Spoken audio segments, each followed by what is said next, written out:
का नाम कितना प्यारा है, सबको भाता है।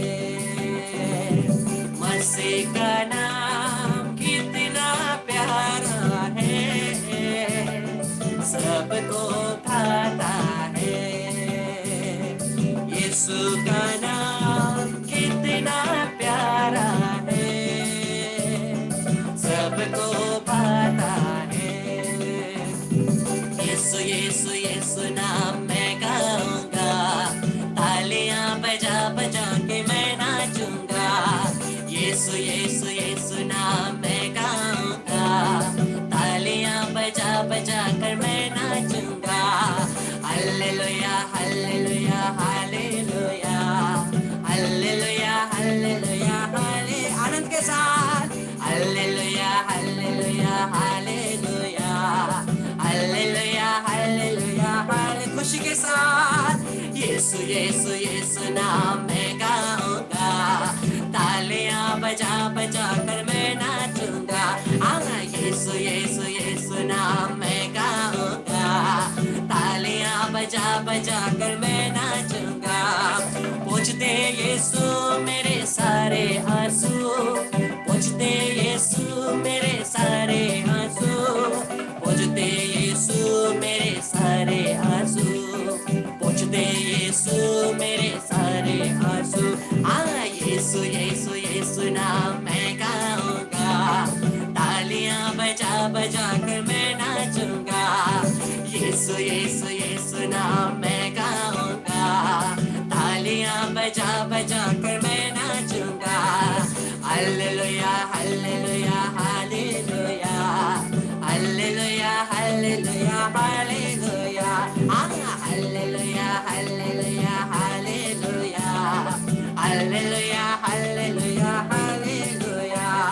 स्तुति प्रशंसा जय जयकार, स्तुति प्रशंसा जय जयकार, स्तुति प्रशंसा जय जयकार, स्तुति प्रशंसा जय जयकार। Hallelujah hallelujah hallelujah hallelujah hallelujah hallelujah. Yeshu hallelujah hallelujah hallelujah hallelujah hallelujah hallelujah. Hosanna hosanna hosanna hosanna hosanna hosanna, hosanna hosanna hosanna hosanna hosanna hosanna. Hallelujah hallelujah hallelujah hallelujah hallelujah hallelujah. Yeshu hallelujah hallelujah hallelujah hallelujah hallelujah hallelujah.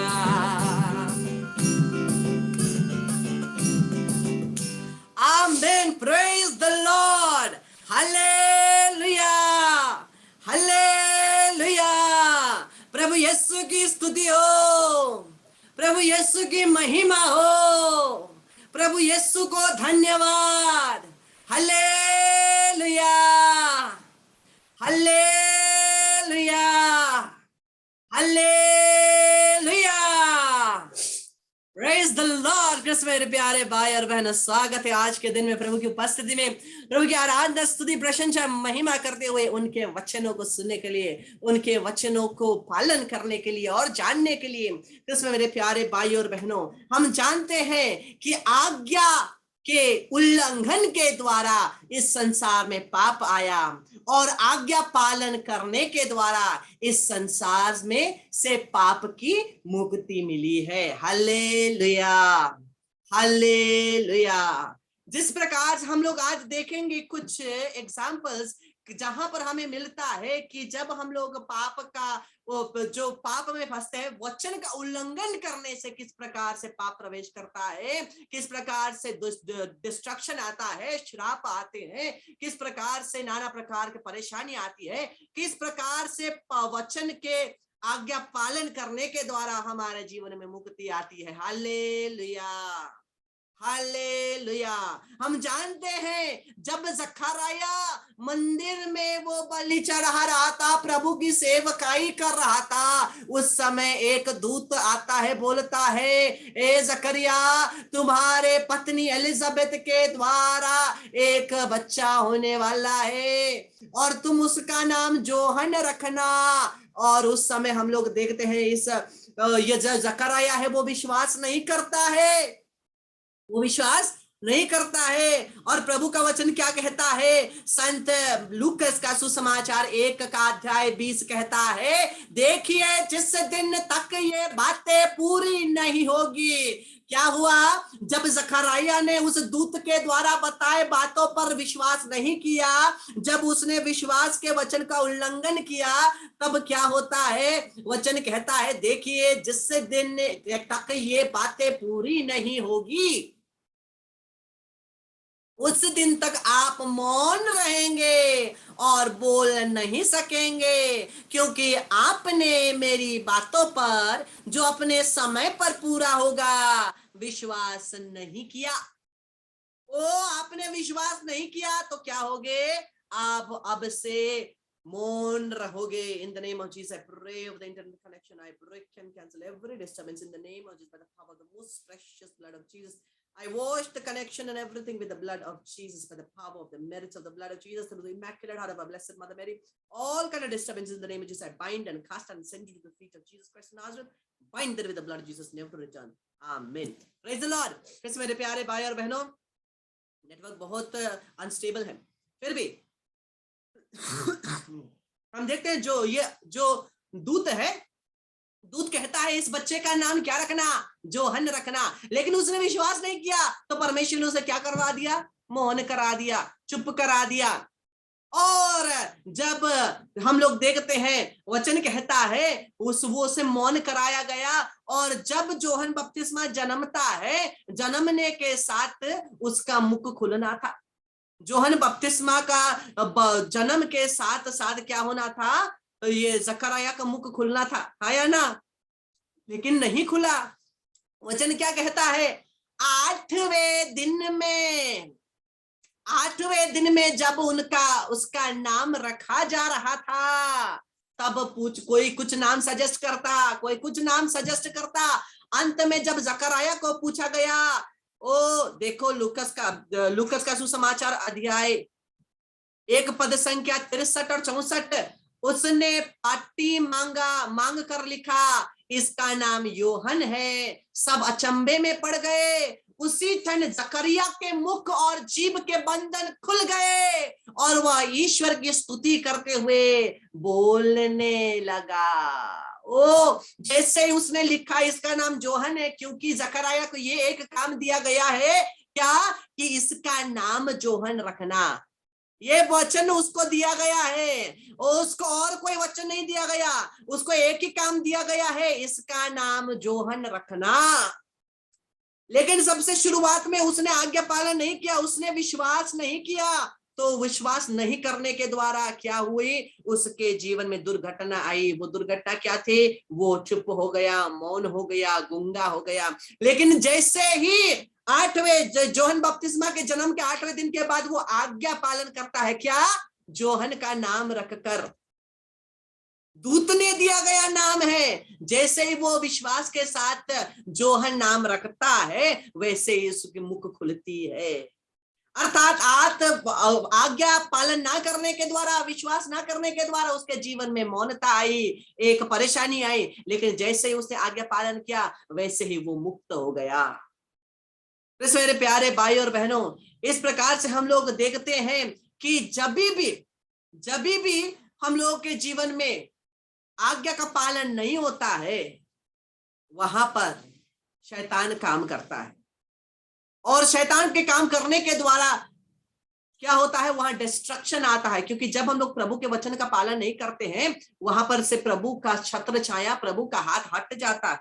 जब प्रभु का हाथ हट जाता है, शैतान पाता है जगह वहां पर। लेकिन जब वचन का पालन कर रहे हैं, वचन की संरक्षण है, क्योंकि वचन स्वयं परमेश्वर है और परमेश्वर क्या करते हैं? रक्षा करते हैं। इसलिए कृष्ण मेरे प्यारे भाई बहनों, जब लोग पश्चाताप करते हैं, पश्चाताप केवल करना काफी नहीं है। हम लोग केवल पश्चाताप करते हैं, हो गया, क्षमा मांगे, हो गया। देखिए वचन क्या कहता है, एफिसियों के नाम का पत्र अध्याय 4 पद संख्या 28 और 29। एफिसियों के नाम का पत्र अध्याय 4 पद संख्या 28 और 29। जो चोरी किया करता था वह अब से चोरी ना ही करे। जो चोरी करता है वो परमेश्वर के वचन का उल्लंघन कर रहा है। लेकिन परमेश्वर का वचन क्या कहता है, जो चोरी क्या करता था वो अब से चोरी ना करे, बल्कि ईमानदारी से अपने हाथों से परिश्रम करे, इस प्रकार वह दरिद्रों की भी कुछ सहायता कर सकेगा। केवल परमेश्वर चोरी ना करे बोल के चुप नहीं रहता। परमेश्वर का वचन कहता है अब वो ईमानदारी काम करके गरीबों को दान करे। वो क्या कर रहा था, जो चोर दूसरों से लूट रहा था उसको क्या करना है, लूटने का ऑपोजिट करना है, दान करना है। इसलिए जब पश्चाताप करते हैं, कृष्ण मेरे प्यारे भाई बहनों, पश्चाताप केवल करना काफी नहीं। और एक एग्जांपल है, देखिए वचन क्या कहता है, आपके मुख से कोई अश्लील बात नहीं बल्कि ऐसे शब्द निकले जो अवसर के अनुरूप दूसरों के निर्माण तथा कल्याण में सहायक हो। अर्थात अगर कोई बुरा बोलता है, कोई गंदी बातें हमेशा बोलता है, कोई ठीक से बात नहीं करता, उसे पश्चाताप होता है। रिट्रीट में जाते, रिट्रीट से आने के बाद वो मुझे इस प्रकार से आपसे बात नहीं करनी, हम मुझे नम्र बोलना है, उतना कह करके काफी नहीं। वचन कहता है दूसरों के कल्याण के लिए बातें करो।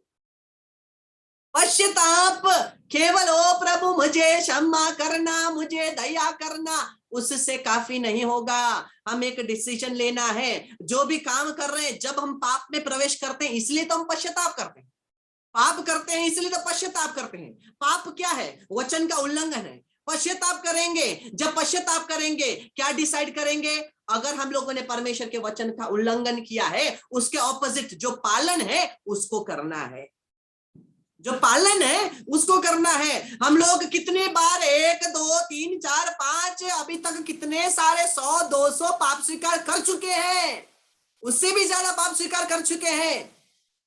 बार बार उसी पाप में फंसते क्यों, क्योंकि हम लोग केवल पश्चाताप करें, प्रभु क्षमा करना, लेकिन बाद में उसी पाप में फंसते हैं, क्योंकि उसके ऑपोजिट हम लोग काम नहीं कर रहे हैं। अगर पाप वचन का उल्लंघन किया है, पश्चाताप करने के बाद में हम लोग उल्लंघन ही करते रहेंगे, हम उसका पालन करना नहीं सीखेंगे, हम लोग पालन करना शुरू नहीं करेंगे, हम लोग केवल उल्लंघन ही करते रहेंगे। इसलिए पश्चाताप तब तक पूरा नहीं होता, पश्चाताप तब तक पूरा नहीं होता जब तक हम लोग अगर वचन को उल्लंघन कर रहे हैं तो उसका ऑपोजिट वचन का पालन करना शुरू ना करें।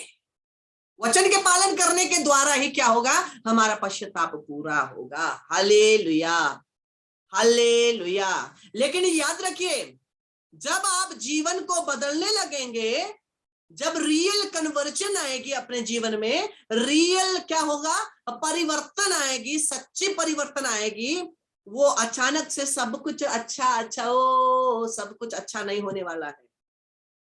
जब सच्ची परिवर्तन आएगी और शैतान कोशिश करेगा आपको खींचने के लिए, ओ तो जाओ और भी गिराओ। इसमें मेरे प्यारे भाई बहनों, हर महिमा के साथ एक दुख जरूर आता है, हर महिमा के साथ, बाइबल को खोल कर देगी, हर महिमा के साथ एक दुख घटना जरूर घटती है। जकराया एक पुरोहित था और हर पुरोहित को हर समय परमेश्वर की उपस्थिति में बैठ करके उसको सेवा करने का मौका नहीं मिलता था।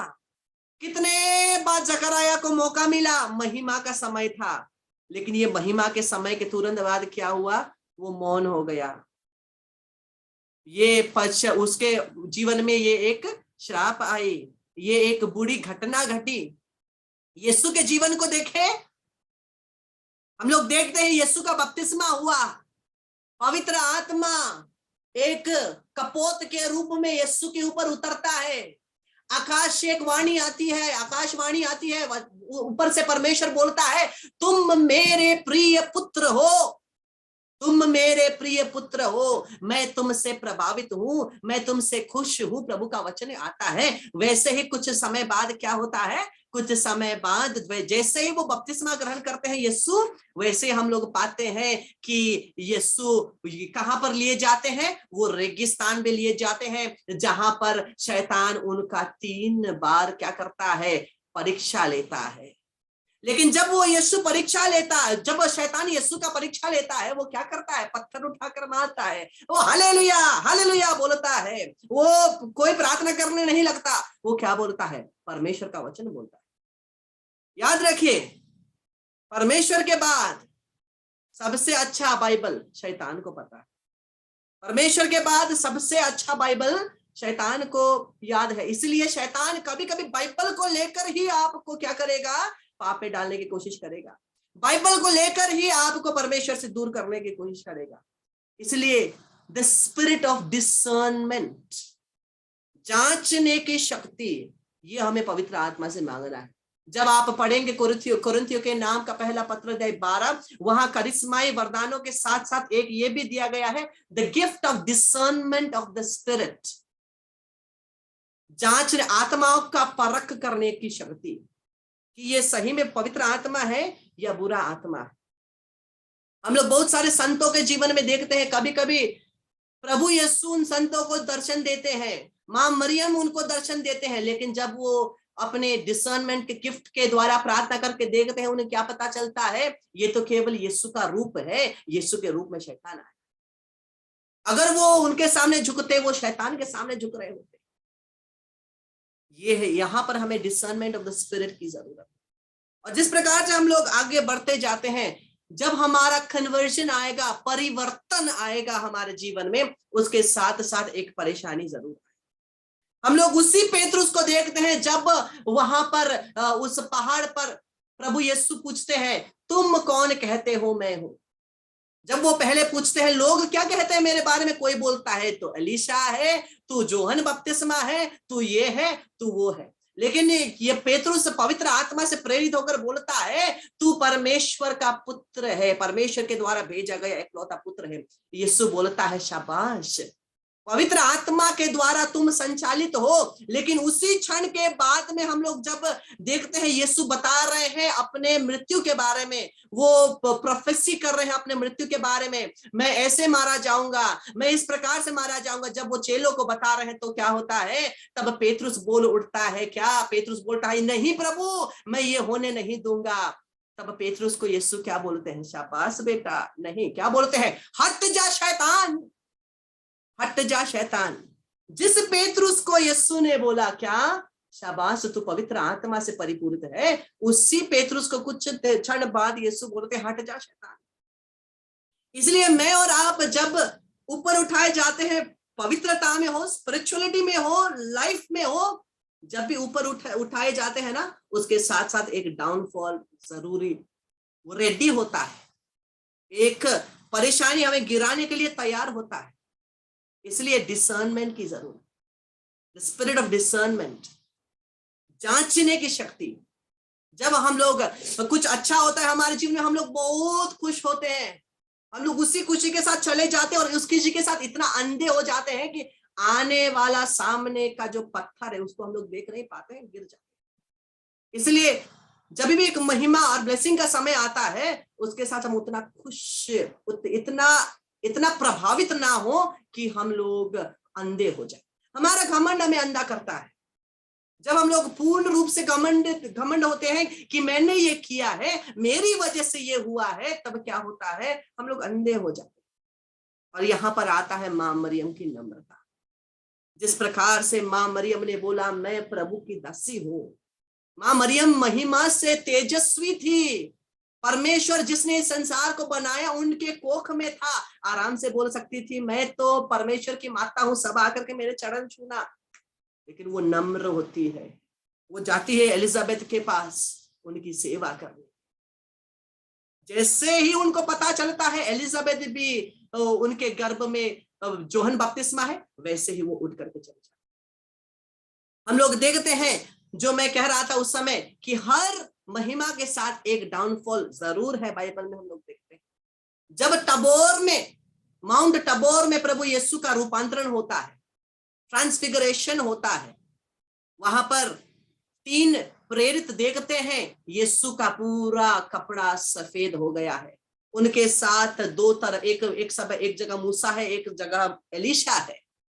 उन्होंने देखा, दर्शन पाया, और उस दर्शन पाकर के जैसे ही वो उस तबोर पर्वत से नीचे उतरे, वो अध्याय पद संख्या 15 से हम लोग जब पढ़ते हैं, हमें मिलता है कि एक व्यक्ति आता है और बोलता है, प्रभु देखिए मेरा बेटा कब से शैतान के चंगुल में है, और वो शैतान के चंगुल में होने के लिए वजह से कभी कभी अपने आप को पानी में डालता, कभी कभी अपने आप को आग में डालता, आपके शिष्य उनको ठीक नहीं कर पाए। अभी अभी उन्होंने एक महिमा, तेजस्वी महिमा को उन्होंने क्या किया था, एक्सपीरियंस किया था। जैसे उस पर्वत से नीचे आते हैं, क्या होता है, एक बिटर एक्सपीरियंस है। जो चेले उनके साथ हैं, वो चेले वो महिमा के काम नहीं कर पाते। इसलिए यीशु बोलता है, अरे विश्वास नहीं होने वाले मेरे शिष्य, मैं कब तक तुम्हारे साथ हूं, मैं कब तक तुम्हारे साथ। इसलिए हमें अपने आप को बिल्ड करना है, अपने आप को बिल्ड करने की जरूरत। हम लोग देखते हैं, हम लोग इतना क्या डिपेंडेंट होते हैं, इतना डिपेंडेंट होते हैं पुरोहितों के ऊपर, धर्म बहनों के ऊपर, प्रचारकों के ऊपर, इतना डिपेंडेंट होते हैं कि हम लोग खुद कुछ नहीं कर पाते। हम लोग खुद स्पिरिचुअलिटी में, अपने आत्मा में बढ़ना नहीं चाहते। वो जो चम्मच ला करके खिलाएंगे वो ले लेंगे, नहीं तो हम लोग खुद कुछ नहीं खाएंगे। स्पून फीडिंग कहते हैं, खिलाया। अरे थोड़ा सा बाइबल खोल करके पढ़े, वचन क्या कहता है। खुद को बिल्ड करना है। हमेशा अगर हम किसी का रास्ता ही देखे रहेंगे, पवित्र आत्मा है ना सहायता करने की, द हेल्पर, बाइबल कहता है the Holi spirit is your helper, तुम्हें सहायता करने वाला पवित्र आत्मा। मैंने आपको मेरा एक्सपीरियंस बताया, पहले बताया, जब मैं उमसलाई पैरिश में रिट्रीट देने के लिए जा रहा था, मैं सबको बोल रहा था मेरा रिट्रीट है प्रार्थना करना, मेरा रिट्रीट है प्रार्थना करना। पवित्र आत्मा मेरे अंदर से बोलता है मुझे, मैं बहुत दुखी हूं। मैंने कहा क्यों प्रभु? पवित्र आत्मा बोलते हैं तुम सबसे सहायता मांग रहे हो लेकिन मुझसे मध्यस्थता नहीं मांगते। पवित्र आत्मा हमारी सहायता के लिए है, वो हमारी सहायता करेंगे हर बात में, प्रार्थना करने में भी, कुछ काम करने में भी, हर चीज में पवित्र आत्मा हमारी सहायता करते हैं। जब हम लोग पवित्र आत्मा पर डिपेंडेंट होंगे, तब हम लोग अपने आप को बिल्ड कर सकते हैं। मेरे प्यारे भाई बहनों, हम लोग देखते हैं इतने सारे लोग हैं जो पवित्र आत्मा से परिपूर्ण है, चंगाई कर सकते हैं, छुटकारा कर सकते हैं। और कभी कभी कुछ लोग बोलते हैं, ओ हम में तो पवित्र आत्मा ही नहीं। क्या आपने बपतिस्मा नहीं ग्रहण किया? बपतिस्मा ग्रहण किया है, बपतिस्मा ग्रहण किया है। जिस दिन बपतिस्मा ग्रहण किया, उसी दिन पवित्र आत्मा प्रत्येक विश्वासी के अंदर आए। लेकिन हम क्या चाहते हैं? पवित्र आत्मा आजा, पवित्र आत्मा आजा। कहां से आएगा पवित्र आत्मा? अंदर। हम लोग चाहते हैं और आत्मा चाहिए, लेकिन और आत्मा नहीं चाहिए। पवित्र आत्मा के पास और अपने आप को समर्पण, अपनी इच्छा को समर्पण करना। हम लोग कहते हैं पवित्र आत्मा आ और मेरा नियंत्रण ले। जब तक हम अपनी इच्छा को छोड़कर उससे अपना नियंत्रण नहीं देते, वो कैसे नियंत्रण लेगा? पवित्र आत्मा एक जेंटल स्पिरिट है, वो जबरदस्ती करने वाला आत्मा नहीं। अगर जबरदस्ती करने वाला आत्मा होता तो आप चाहे ना चाहे वो कंट्रोल ले लेता, लेकिन वो जेंटल स्पिरिट, वो नम्र आत्मा। और जब तक आप उसको नियंत्रण नहीं देंगे ना, वो नियंत्रण खुद नहीं लेने वाला। हम कहते हैं पवित्र आत्मा आ, मुझे भर दे, मेरा पूरा नियंत्रण ले ले। लेकिन जब जीवन देखते हैं, पवित्र वचन का ऑपोजिट नहीं होता है। अगर हमें पवित्र आत्मा के अभिषेक चाहिए, तो हमें अपने आप को वचन के साथ अलाइन करना है और पवित्र आत्मा के पास और अपने आप को समर्पण करना। तभी हम लोग इन सभी सिचुएशन से हम लोग लड़ पाए। शैतान हमारे जीवन में बहुत सारे सिचुएशंस लाने की कोशिश करेगा, लेकिन अगर पवित्र आत्मा से मैं और आप परिपूर्ण है और डिसर्नमेंट का ये गिफ्ट है, आत्मा को परखने वाला शक्ति है पवित्र आत्मा के द्वारा, तो मैं और आप हर परिस्थिति में आगे बढ़ सकते हैं, हर समय में आगे बढ़ सकते हैं। क्योंकि कभी कभी अच्छे अच्छे प्रार्थना के रूप में भी कोई जगह आपको प्रार्थना करने बुला रहे हैं। प्रार्थना करना तो अच्छी बात है ना, लेकिन क्या होता है, वहां प्रार्थना का माहौल शैतान बनाता है, उसके अंदर कुछ परेशानी वो फंसाने के लिए रेडी करता है। वहां पर डिसर्नमेंट ऑफ द स्पिरिट की जरूरत है। हम लोग कहेंगे प्रार्थना करना तो अच्छा है, जहां भी जाएंगे जाएंगे, कोई बात नहीं, चलो, लेकिन हमें चेक करना है, क्योंकि मुझे पता है बहुत सारे प्रार्थना ग्रुप्स ऐसे हैं जो अपने इच्छा से चलते हैं। बहुत सारे प्रार्थना ग्रुप्स अपने हिसाब से, अपने ढंग से आगे बढ़ना चाहते हैं, पवित्र आत्मा के ढंग से नहीं। और याद रखिए, अगर कोई ऐसा प्रार्थना करने वाला ग्रुप है जो पुरोहित के अंडर नहीं रहना चाहता, तो वो पवित्र आत्मा के द्वारा संचालित ग्रुप है ही नहीं। वो पवित्र आत्मा के द्वारा संचालित होने वाला ग्रुप है ही नहीं, क्योंकि पवित्र आत्मा क्या है? He is a submissive spirit. वो एक नम्र और अपने आप को सबमिट करने वाला आत्मा, और पवित्र आत्मा के द्वारा ही पुरोहित धर्म बहन यह कैथोलिक कलीसिया के लिए बुलाए गए। अगर पुरोहित को पवित्र आत्मा ने अभिषेक किया है, मुझे और आपको पवित्र आत्मा इसी पुरोहित और धर्म बहन के अंडर लाएंगे, उनके अंडर काम करने के लिए और उनके निर्देशन अनुसार चलने। कभी भी पवित्र आत्मा हमें पुरोहित के बिना काम करने के लिए आगे नहीं बढ़े। इसलिए हमें जांचना है किस प्रकार के प्रार्थना ग्रुप से हम लोग भाग ले रहे हैं, किस प्रकार के लोगों के साथ हम लोग संचालित हो रहे हैं। ये हमें डेली टू, हम लोग प्रार्थना में बढ़ रहे हैं, आत्मा में बढ़ रहे हैं, लेकिन हमें थोड़ा सेंसिटिव भी होना, थोड़ा सतर्क भी होना। कभी कभी हम लोग प्रार्थना करने के जोश में इतना जोश में आ जाते हैं कि कभी कभी वो ही उल्टा पड़ जाता है। इसलिए मुझे और आपको सतर्क रहना है, मुझे और आपको चेक करना है। आइए हम लोग माँ मरियम से मध्यस्थता मांगे कि हे माँ मरियम, हम तुझसे प्रार्थना करते हैं, हमें हमारे लिए ये कृपा तू ग्रहण कर दे कि पवित्र आत्मा हमें परखने की, दूसरे आत्माओं को और सभी सिचुएशन को परखने की वरदान हमें दिए जाए। हे माँ मरियम, आपके मध्यस्थता में हम अपने आप को समर्पित करते हैं।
अभी हम लोग 5 मिनट के बाद एक भेदमाला विनती करके आराधना के लिए आएंगे, और हम लोग 4 फैकल्टीज डिलीवरेंस, जीवन के 4 फैकल्टीज में जो अगर शैतान के कब्जे हैं, ये 4 फैकल्टीज में डिलीवरेंस के लिए हम लोग इस आराधना के सेशन में ज्वाइन करेंगे। Praise the Lord, hallelujah.